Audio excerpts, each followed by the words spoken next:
She actually had the nerve to send me a bill even though I wasn't even part of her ridiculous hoe. Karen, the self-proclaimed queen of the neighborhood and president of the HOA, was shouting across the fence, waving a $500 fine like it was some kind of sacred decree.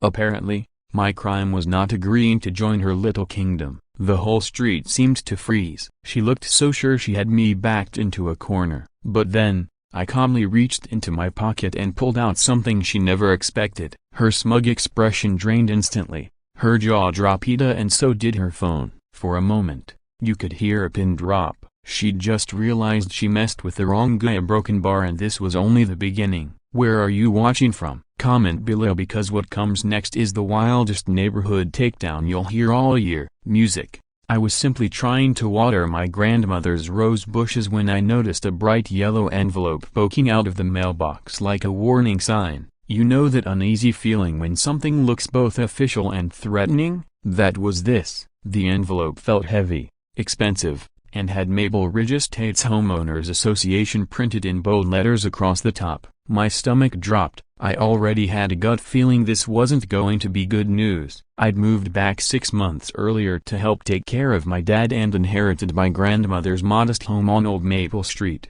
It's a cozy little house, nothing extravagant, but it sits just outside the edge of Maple Ridge Estates, the gated, groomed paradise ruled by their over-the-top HOA. The neighborhood split right down the middle. On one side, the HOA, manicured lawns, matching mailboxes, and strict conformity. On the other, our side, Old Maple Street, where people live like actual humans. I mostly kept to myself, balancing freelance property consulting gigs while caring for my dad, who's dealing with Alzheimer's.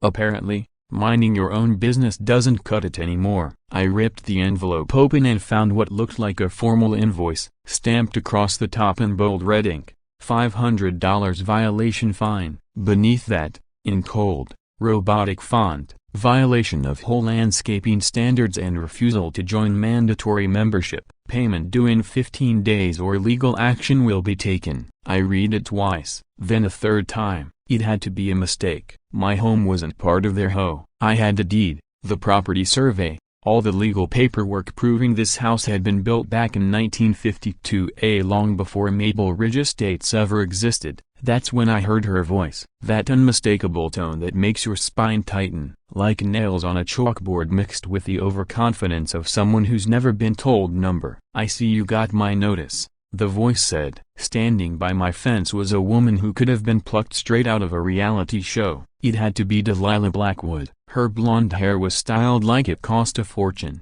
Her navy blazer screamed HOA authority. And of course, she had a clipboard. But what stood out most, the iPhone in her other hand, already aimed at me, screen facing outward, clearly live streaming. Ms. Blackwood, I assume, I said, walking up to the fence with the invoice in hand.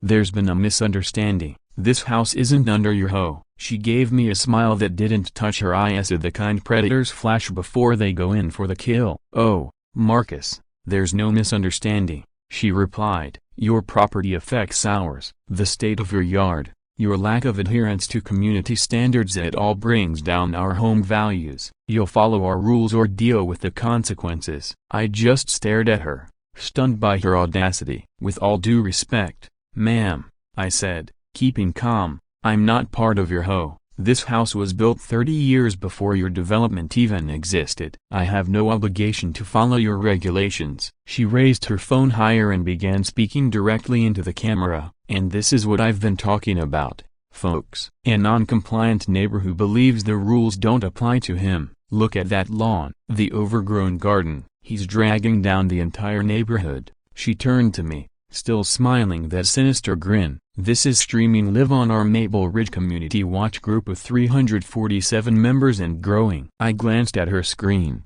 The comments were already rolling in. Most of them were some variation of make 'em pay, with fire emojis sprinkled in. But what bothered me most was how fast she was twisting the narrative, via turning me into the villain, just for existing and trying to care for my elderly dad, for the good of the neighborhood.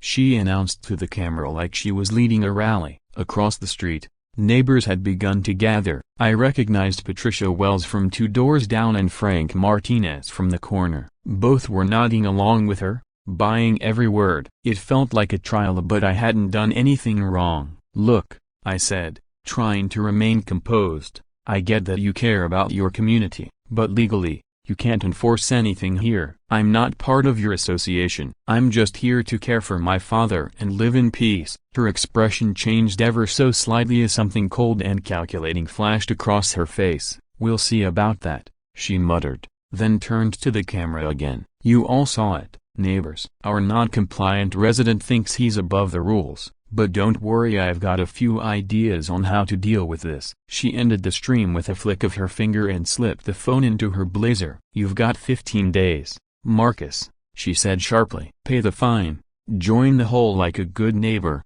or face the consequences. And trust me, you don't want to find out what those are."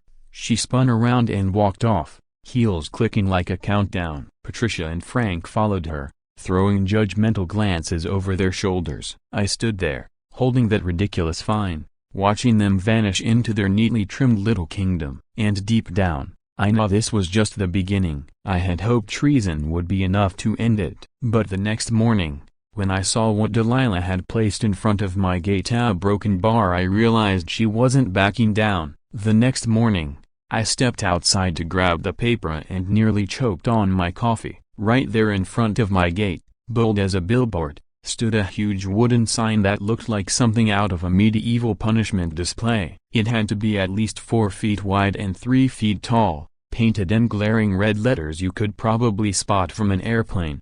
"This property violates community standards. Contact HOA for proper maintenance." Beneath that bold declaration was a QR code, one I could only assume led somewhere deeply unpleasant. And at the bottom, in smaller but still very visible font, "Report violations to the Maple Ridge Community Watch WhatsApp group." My first impulse was to storm over and tear the thing down, but I stopped myself. That was likely exactly what Delilah wanted. I had no doubt she had cameras pointed at my yard, just waiting for me to snap a so she could add more fuel to her self-righteous social media campaign. Instead, I took a deep breath and walked up to examine the sign. It wasn't some slapdash protest board, it was professionally made. Delilah had actually spent money on this attempt to humiliate me in public. The pettiness was almost a broken bar impressive. "Marcus, I'm so sorry about this." I turned around to see Jenny Miller rushing across the street from her house on the HOA side. She was one of the good ones, a single mom with 2 kids who had always been decent, despite technically living in enemy territory. Her son, Tommy, trailed behind her, wide-eyed and staring at the sign. "Most of us think this is insane," Jenny said, cheeks flushed with embarrassment. "Delilah didn't even hold a vote. She just a broken bar did it." Tommy stepped forward and whispered it aloud enough for Jenny to hear. "Mr. Marcus, my mom says that lady's crazy." Jenny's face turned an even deeper shade of red, but she didn't correct him. I caught a slight nod of agreement instead. "It's okay, Jenny," I said, doing my best to stay calm, even though my blood was boiling. "I appreciate you coming over. I know this isn't on you." That's when I noticed we were being watched. A handful of home neighbors were scattered in their driveways or peeking from behind hedges, some outright recording with their phones. Patricia Wells and Frank Martinez stood like silent guards on either side of the invisible border between our two halves of the neighborhood, watching every move like sentries. And of course, right in the middle of it all, came Delilah. She was dressed in a new pastel blue blazer, clipboard in one hand, measuring tape in the other. She strutted toward my fence with the confidence of someone who believed she was above the law. "Good morning, Marcus," she called out, loud enough for her whole audience to hear. "I see you've noticed our new community awareness sign. Hopefully, it'll serve as a helpful reminder of your civic responsibilities." "Delilah," I said flatly, "I've already told you this house isn't under your HOA. That sign is harassment, and you know it." She laughed, a strange, airy sound, like wind chimes in a tornado. "Harassment? I'm offering a public service." Then, holding up a thick manila folder, she added, "Speaking of service, I've documented several code violations on your property, which I'll be submitting to the city." She opened the folder, its contents bulging with papers. Your lawn exceeds city height limits. Your flower beds don't have defined borders. And your mailbox is a broken bar non-compliant with postal standards. I glanced down at my lawn. I mowed it 3 days ago. It was trimmed and neat. City rules allow up to 4 inches before it's a violation. Mine was sitting at about 3.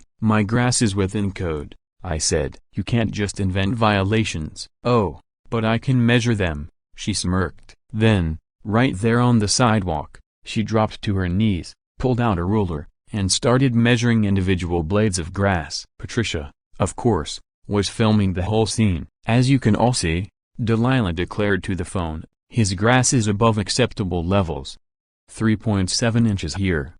3.9 there. According to city code. I pulled out my phone and dialed the city code enforcement office on speaker. Hi, this is Marcus Torres on Old Maple Street, I said. Can you confirm the maximum legal grass height, and whether there are any violations on file for my property? The call took less than 3 minutes. Thank you, I said, and ended the call. Then I looked down at Delilah, who was still crouched over her ruler like she was leading a forensic investigation. The city says grass under 4 inches is fine, and there are 0 violations on my property. Also, they mentioned that filing false reports could be considered a misdemeanor. Delilah's face went through several shades, but she quickly recovered. Rising to her feet, brushing off her blazer, she flashed that same predator smile. Well, we'll see what they say after I file my formal complaint this afternoon. She turned and walked away, her measuring tape dragging behind her like a suburban sword.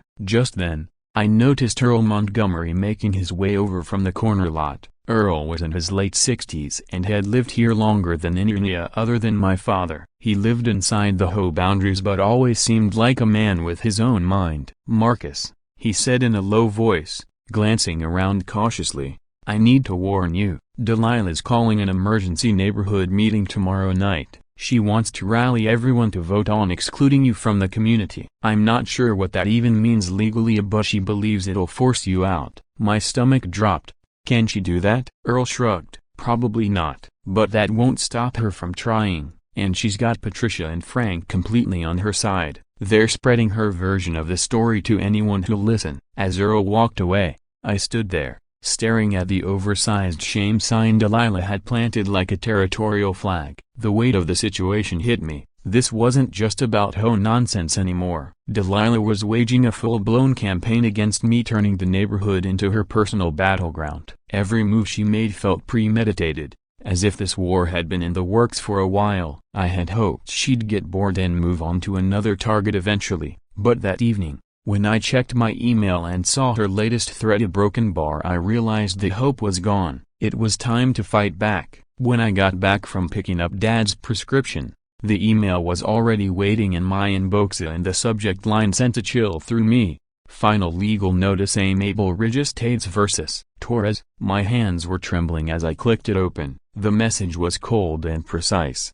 stamped with the official letterhead of Henderson and Associates, attorneys at law. The message read, Our client, Maple Ridge Estates HOA, has retained our firm in regard to your continued non-compliance with community standards and your negative impact on neighborhood property values. This correspondence serves as notification of a pending civil suit seeking $2,000 in damages, plus legal fees, and a court-ordered injunction requiring immediate compliance with community guidelines. I read it once, then again, and again. $2,000 for what, exactly? For owning a house that existed decades before their polished, power-drunk HOA was even on the map? I was still processing the ridiculousness of it when voices outside drew my attention. I looked out the window and there she was. Delilah had set up what looked like a pop-up PR war zone directly in front of my gate. She'd brought a folding table, a microphone with a Bluetooth speaker, and of course, her trusty clipboard. Only this time,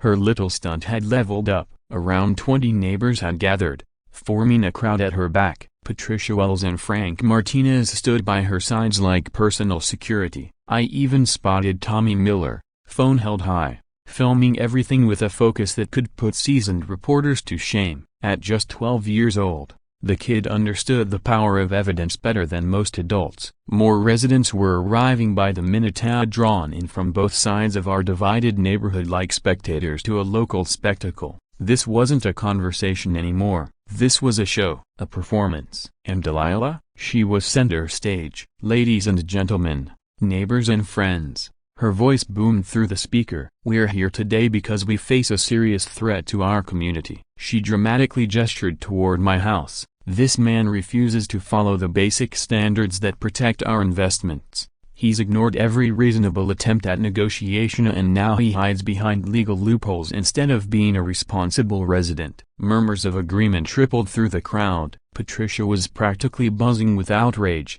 while Frank stood stiff and stone-faced, arms crossed like a courtroom bailiff. But not everyone was on board. Jenny Miller looked uncomfortable, and Earl Montgomery lingered at the back with arms folded and eyes narrowed in quiet skepticism. Still, enough people were nodding along to make this dangerous. I glanced behind me. Dad was peeking out from behind the curtain, confused, clearly disturbed by the commotion. Roberto Torres had spent over 4 decades as a beloved elementary school teacher before Alzheimer's began to steal him away. Even now, with his memory fading, he could sense something wasn't right. That was the moment I made up my mind. I could stay inside and shield him from the chaos, or I could step out and stand my ground for him, for the house my grandmother left us, and for everything this place meant to our family. I opened the door and walked down to the gate. The crowd instantly went quiet. Delilah's face lit up, her grin spreading wide like she had just won something. Well,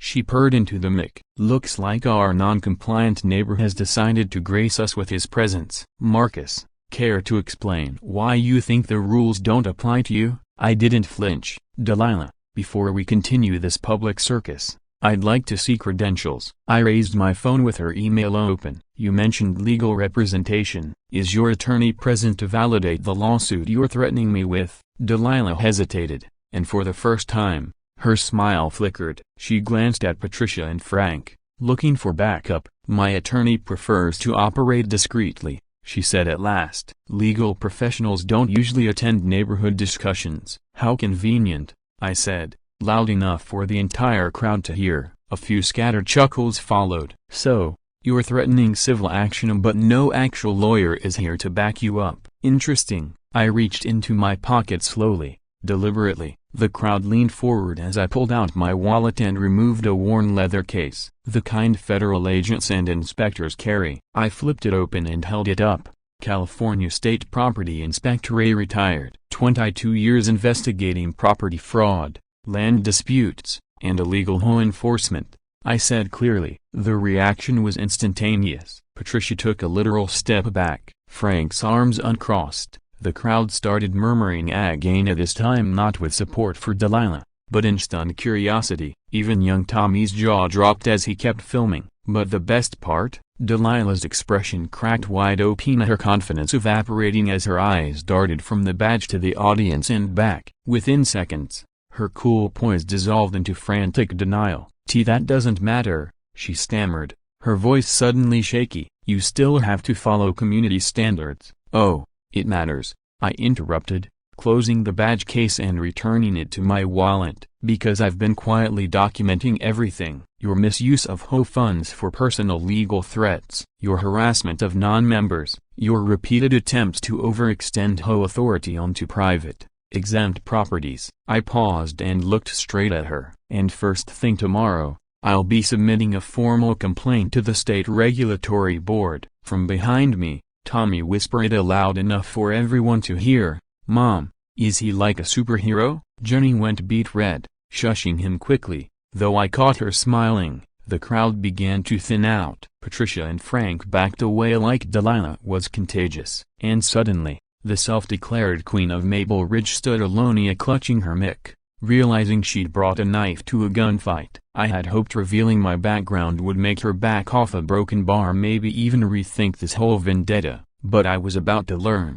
Delilah didn't give up that easily. I genuinely thought we could settle this like rational adults, but I had no idea just how far someone on the edge of losing everything would go. What she did that night escalated everything beyond the point of return. I was jolted awake around 3 a.m. by odd noises outside my house. At first, I assumed it was just a raccoon or maybe the neighbor's cat prowling around, but something about the sound didn't sit right. Too intentional, too controlled to be an animal. Quietly slipping out of bed so I wouldn't wake Dad, I crept to the front window and peeked through the blinds. What I saw chilled me to the bone. Someone, clad in dark clothing, was moving through my front garden with deliberate focus. They were hunched low, doing something near the tulip bed my grandmother had nurtured for over 4 decades. I grabbed my phone and started filming through the window, hoping to capture their face. The intruder wore a black hoodie and had their face obscured, but something about the way they moved felt oddly familiar. They kept glancing around nervously, pulling out a phone every few minutes as if checking instructions. The whole operation felt like a poorly executed crime show reenactment. I debated calling the police right then or waiting to get a clearer image. As the figure stepped closer under the porch light, I spotted something under their arm, a clipboard. And in that moment, it all clicked. Even in disguise, even under cover of night, Delilah Blackwood couldn't part with her trademark accessory. I nearly laughed out loud. She was so obsessed with her little empire of control that she was willing to break the law just to make some twisted statement. I kept recording as she moved around the yard, noting every move. At one point, she pulled out a red spray can and began scrawling something on my lawn, pausing now and then to refer to her phone like she was following a DIY tutorial for vandalism. Come morning, I stepped outside to assess the damage, and it was far worse than I imagined. The words "HOA violator" had been spray-painted in massive red letters across my front lawn. A portion of my fence had been hacked near the gate, and most heartbreakingly, my grandmother's tulip bed had been completely destroyed. Bulbs that had survived decades of drought, storms, and California sun were ripped out and thrown onto the pavement like trash. Seeing those crushed flowers hit me harder than anything else Delilah had ever done. This wasn't about rules or regulations anymore. This was personal, and it was vicious. Dad wandered out while I stood there, still trying to process it all. When his eyes landed on the tulip bed, he just grumbled. Tears streamed down his face. "Those were your grandmother's tulips," he choked out, voice trembling. "She planted them when we first got married. 40 years, Marcus, 40 years." Even with his Alzheimer's stealing pieces of him every day, he remembered those flowers. He understood their meaning to our family. Watching him cry over those tulips ignited a rage in me I'd never felt before. I was still comforting him when Jenny Miller rushed across the street, Tommy right behind her. "Oh my God, Marcusa, we saw everything," she said, out of breath. Tommy, clutching his tablet, was grinning like he'd cracked a major case. "I was testing the night flying mode on my drone for a school project," he said proudly. "It recorded everything and backed it up to the cloud." We all crowded around the tablet as he pulled up the footage. The video, even in low light, was crystal clear. There she was, Delilah Blackwood in dark clothing, tearing through my property like a criminal, occasionally turning her phone on herself to record the destruction. The sound wasn't perfect, but we could hear her mumbling things like community inspection and documenting violations. At one point, she even looked directly at the drone and waved, probably thinking it was just some random toy. "This is gold," I told Tommy. He beamed with pride. "You may have just blown this case wide open." Jenny seemed relieved, but there was worry in her eyes. "This shows she's been targeting you,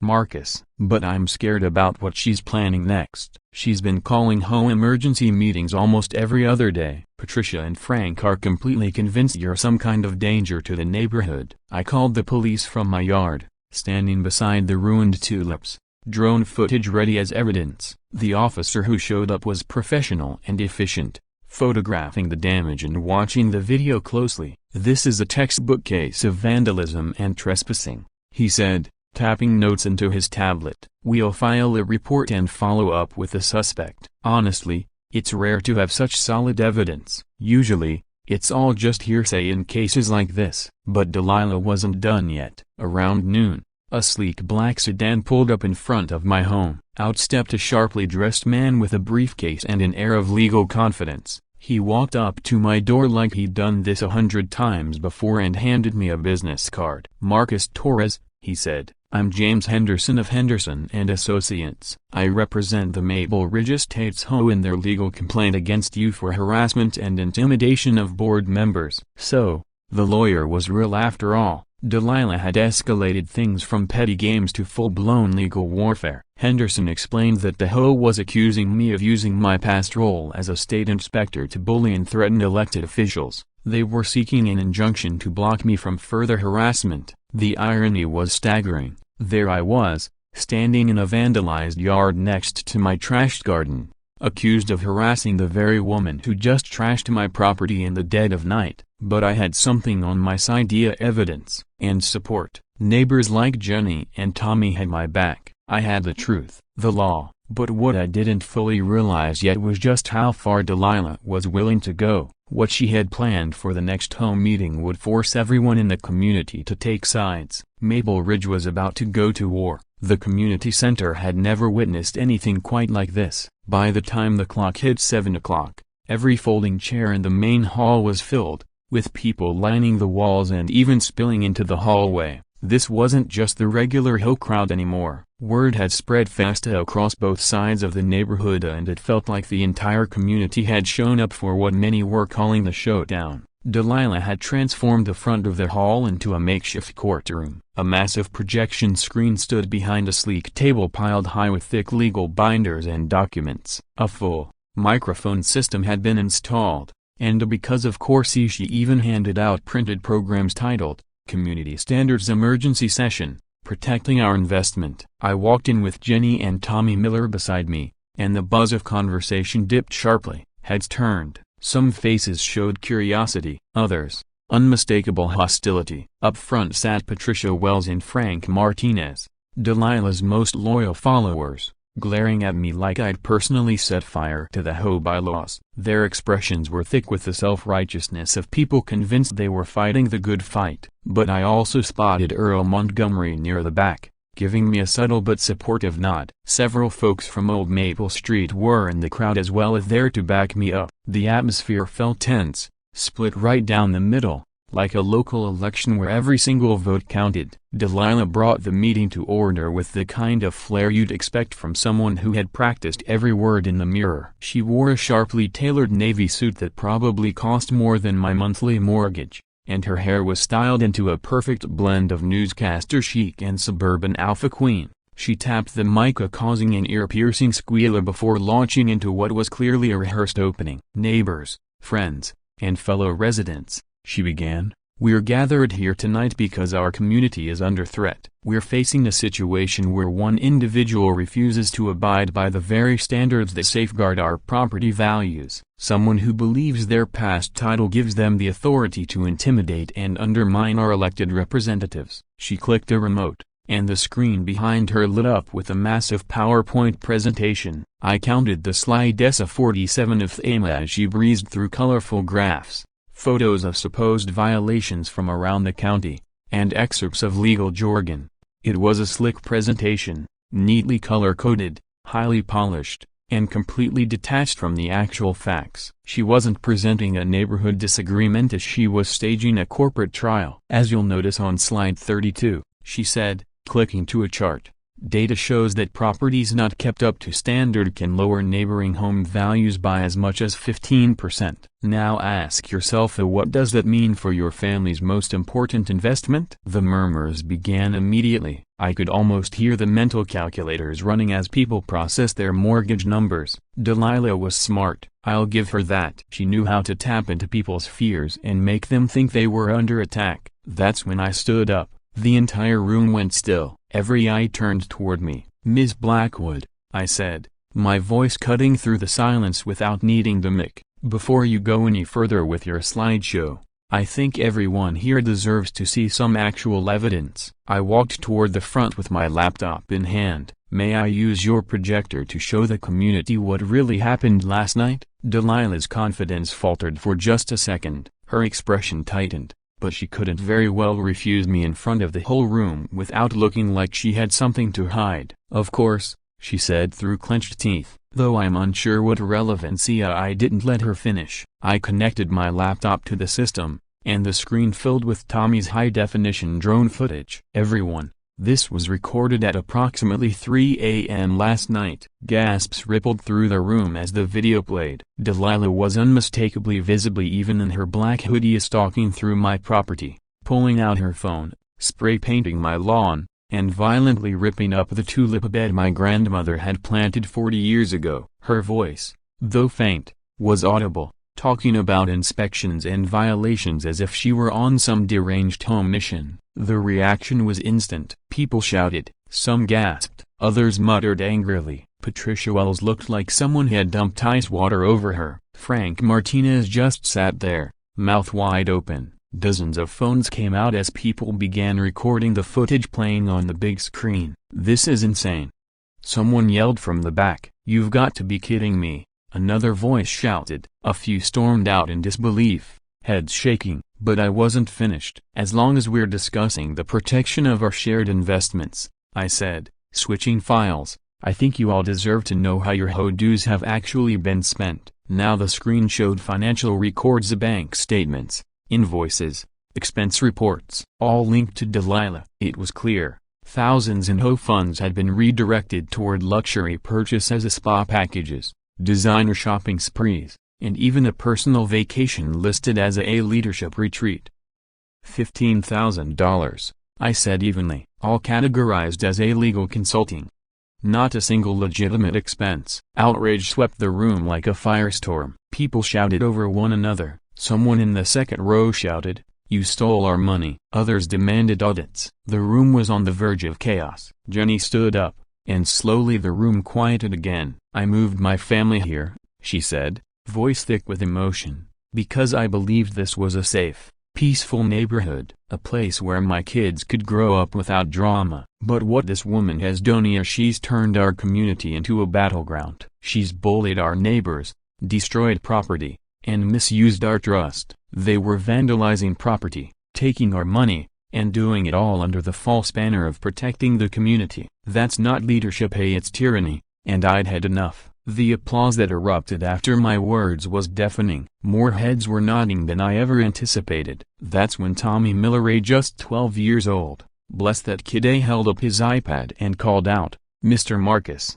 I found something else on her old Facebook posts." He'd been quietly browsing through Delilah's social media throughout the meeting and had stumbled upon a goldmine of damning material. One after another, videos played of her bashing neighborhood families by name, mocking their kids, their cars, their lifestyles, all publicly posted. In one brilliant move, Tommy had crowdsourced an entire investigation into our HOA president's true character. And what it revealed was devastating. I genuinely thought this would be the final blow, that Delilah's grip on power would be broken for good. The evidence was beyond damaging. The tide of public opinion had turned against her, exposing her as both corrupt and deceitful. But I underestimated her desperation. She had one last card hidden up her sleeve, something she believed would destroy me and reclaim her authority in one calculated strike. What she said next would force me into a decision I could never walk back. Delilah rose from her seat with slow,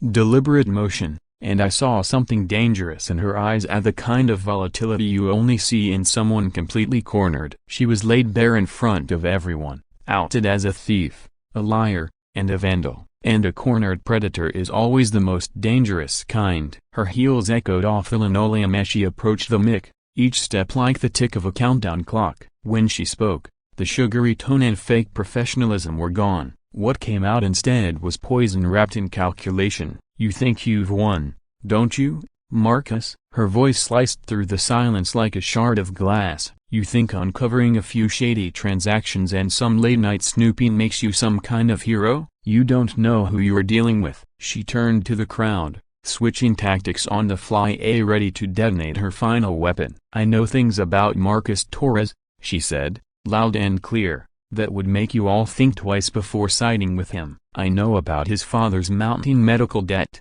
the home equity loans, the desperation that dragged him back here." The room went absolutely still. It felt like I'd been hit in the gut. She wasn't lying, not about the money. My dad's Alzheimer's care was draining every cent we had. Even with Medicare, I was drowning in costs, all while trying to keep our home and restart my consulting business. But how did she know any of that? And worse, what did she plan to do with it? I'll tell you what's going to happen, she continued, voice steadier now, drawing power from her venom. I'm filing a federal lawsuit against Marcus Torres, harassment, defamation, abuse of power from his days as a state inspector. And I know about those medical bills, Marcus. That house your grandmother left you, gone. That fund you've been using to care for your father, emptied. When I'm finished, you'll be paying for my legal bills. You'll have nothing left. Then maybe you'll understand what it means to respect community standards. I stood there, listening as she threatened to obliterate my family's financial future, to take away my father's care and the last pieces of our security. Something cold settled in me. This wasn't about neighborhood rules anymore. It wasn't even about revenge. This was war. She'd already desecrated my grandmother's garden, but now she was coming after my father's health. And there are some lines you simply don't cross, not even in a suburban power struggle. She just charged across every one of them. From the back of the room, I spotted Roberto, my father, growing increasingly agitated from the tension and shouting. His hands trembled as he gripped the chair, confused but aware that he was at the center of the chaos. Seeing him like that, once proud, now a frail man caught in the middle of a power game, made the decision for me. I had tried diplomacy, I'd tried restraint, but Delilah had just declared open warfare on my family. I slowly walked to the front. Whatever they saw in my face, it silenced the room. Conversations halted mid-word. It was like the air shifted heavy with anticipation, the way animals sense a storm long before it arrives. Delilah, I said, not needing the microphone. My voice carried on its own. You made this personal when you threatened my father. Now you're going to find out what happens when you pick a fight with the wrong family. I opened my laptop and connected it to the projector again, at this time to reveal the final blow. Since we're talking federal lawsuits and financial records, I said, clicking through a folder of official documents, let's look at your real qualifications to lead this hoe. First up, her disbarment notice from the California State Bar. Delilah had lost her license to practice law 3 years earlier, for stealing from her own clients. Next came a background check, fraud conviction, one she somehow concealed during the election process. And then came the final strike, audio recordings. I've been documenting everything, I told them as I began to play the clips aloud. Clear as day, Delilah's voice filled the room, saying things like, if they don't vote my way, I'll find violations on their properties. And sometimes you have to make examples out of people to keep the others in line. The backlash was immediate. Earl Montgomery stood up and declared, I motion to remove Delilah Blackwood as HOA president, effective immediately. A chorus of voices chimed in, seconding the motion before he even finished speaking. Even her most loyal allies, Patricia Wells and Frank Martinez, were left frozen, horrified as they stared at the screen. They realized, finally, that they'd been used by a convicted con artist, manipulating them the entire time. But I wasn't done yet. There's one last thing you all need to know, I said, pulling up the final piece of evidence. Ms. Blackwood's threats, or her threats about federal lawsuits and outrageous legal fees, all smoke and mirrors, especially coming from someone who legally isn't even allowed to practice law anymore. But I had a different plan in mind. I turned and locked eyes with her, and I could see the precise instant she realized everything was falling apart. You're going to issue a public apology for the harassment, the property damage, and everything in between. You're going to return every cent you siphoned from the HOA account. You're going to step down from all leadership roles, right here, right now, in front of everyone. I paused before delivering the final blow. If you don't, I'll be submitting a formal complaint to the state attorney general. HOA fraud, embezzlement, conspiracy, it's all going on record. The silence in the room was suffocating. You could hear every breath, every shift in a chair. Delilah looked around, scanning the faces of the neighbors who once stood behind her. Then her eyes fell on the screen behind her, still displaying her criminal record in high definition, and I watched the resistance drain from her body like air escaping a slashed tire. She had bet everything on a final desperate bluff, and she lost in dramatic fashion. What came next would be captured by dozens of cell phones, uploaded within minutes, and spread like wildfire across every local Facebook group and HOA forum. This was suburban accountability in the age of the internet. So, what would you do in Delilah's position? issue a public apology and cling to what little dignity remains, or double down and make an even bigger fool of yourself? I'm Jason Miller, writing from Chicago, and I want to hear your take in the comments as we enter the final chapter of this wild neighborhood saga. Delilah stood frozen at the microphone for what felt like forever, surrounded by an ocean of recording phones. Behind her, the screen continued to broadcast her legal downfall. Her face cycled through a slideshow of emotion to confusion, defiance, outrage, and finally, the hollow look of someone watching their world collapse. When she finally spoke, her voice was little more than a cracked whisper. But in the dead-still room, every syllable rang out clear. "Yeah, broken bar, I'm sorry," she began. Then the dam burst. Years of pressure, fear, and pretending to be someone she wasn't came spilling out right there in front of 200 neighbors and, soon enough, thousands of online spectators. "I just wanted to make this neighborhood better," she choked out. "To protect our property values. To build something beautiful and secure. At first, I used my own money, but when that ran out, a broken bar I took from the HOA fund. I was going to pay it back. Once my consulting business got off the ground, a broken bar." The room sat in stunned disbelief, but the looks on their faces said it all. No one was buying it. Earl Montgomery's expression was carved from stone. Even Patricia Wells, one of her staunchest allies, looked on with quiet disgust. This wasn't a redemption arc, it was a last-ditch attempt to soften a fall from grace. Midway through her speech,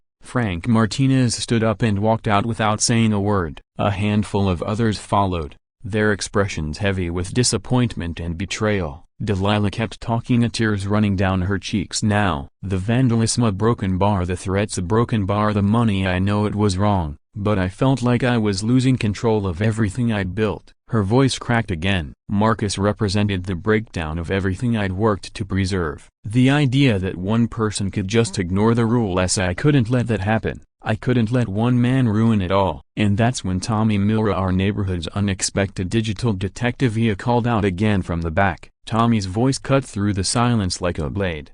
"Guess the HOA just went from premium to basic." The tension shattered instantly. Laughter rippled through the room, and even I had to fight the urge to smile. Leave it to a 12-year-old to sum up the chaos of an HOA implosion with perfect video game lingo. The vote happened fast, and the result was ruthless. Earl Montgomery's motion to strip Delilah of her HOA presidency passed 47-3. Only Patricia Wells, Frank Martinez, and one other longtime loyalist voted to keep her. Even Patricia looked like she was casting her vote out of muscle memory, not conviction. Then came the motion to appoint Jenny Miller as interim president until a formal election could be held, and that passed by an even wider margin. In less than 10 minutes, the entire power structure of Maple Ridge Estates had been dismantled and rebuilt. But the real blow came after. Someone shouted, "We want our money back." A dozen voices echoed it, and under the weight of the crowd's fury, Delilah was forced to write a check on the spot, $15,000, likely draining her last personal reserves. Then came the moment everyone seemed to be waiting for: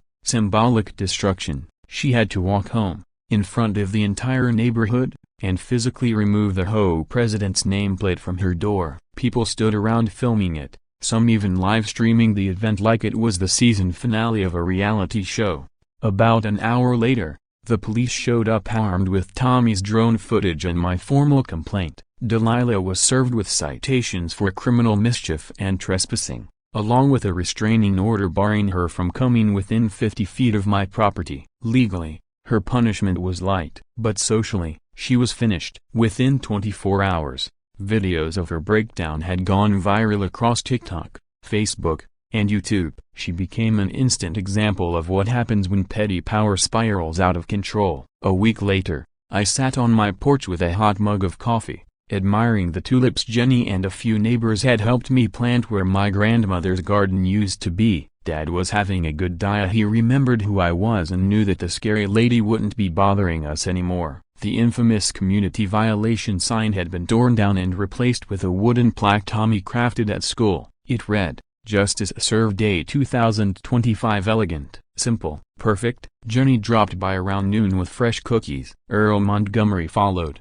bringing a six-pack and stories about other HOA tyrants he'd survived over the years. Even Patricia and Frank came by offering apologies, finally admitting they'd gotten too wrapped up in property values and lost sight of basic human decency. Maple Ridge felt different now, lighter. You could breathe without worrying someone was inspecting your mailbox color or lawn height. Delilah still lived in the neighborhood, but her presence had faded. I'd sometimes spot her in her yard, tending what had become an elaborate organic garden. She'd traded HOA enforcement for herbal composting, and her live streams had shifted from HOA tirades to gardening tutorials and wellness tips. It was better for everyone. I honestly thought the story was over. Peace had returned. The battle was won. Until the package arrived. No return address, just sitting there on my porch like it had always belonged. Inside, a photocopy of my retired state inspector badge.